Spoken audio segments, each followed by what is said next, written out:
Ici, dans la montagne, en fait, on va être à peu près constant, à peu près autour de 10 degrés à travers l'année. Voilà, c'est pour ça qu'il fait meilleur ici qu'à l'extérieur. Dans la montagne, rien ne pénètre effectivement du monde extérieur, pas même les 32 degrés de ce milieu de matinée.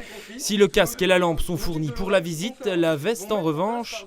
J'ai laissé ma veste dans la voiture, j'ai froid. Avec une moyenne d'une 40aine de mètres de roche au-dessus de nous, ce voyage dans les entrailles de la terre aux hautes mines du Tillot était un moyen idéal pour se rafraîchir les idées.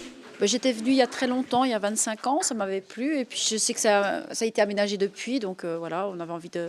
Puis comme il faisait très chaud dehors, on s'est dit tiens, ça serait une visite intéressante aujourd'hui. Passer outre les caprices de la météo et de l'extérieur, c'est l'un des atouts de ce site touristique insolite. Cette année encore, le bilan de la saison est positif. Quand il pleut, on a beaucoup de monde parce que les gens cherchent l'abri.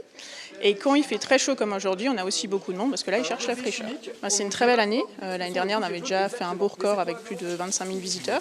Cette année, on est sur des chiffres encore plus élevés. Donc c'est une très très belle année qui démarre et une très belle saison estivale également. Dans ces galeries étroites, les visiteurs se faufilent entre les parois de granit pour découvrir le travail des mineurs du Duc de Lorraine. C'est qu'au maximum d'exploitation de cette mine, on avait 100 mineurs à l'intérieur de la mine. Du cuivre presque entièrement utilisé pour les deux besoins principaux de l'époque, faire la guerre et faire de l'argent.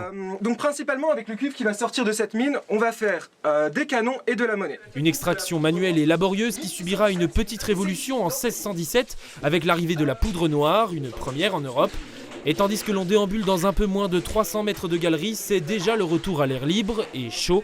Mais pas de quoi faire oublier ce petit voyage dans le temps. C'est hyper intéressant parce qu'en fait on se remet en arrière et en fait ils avaient des conditions de travail qui étaient bien plus dures que les nôtres. C'est intéressant pour les enfants aussi de visiter une mine.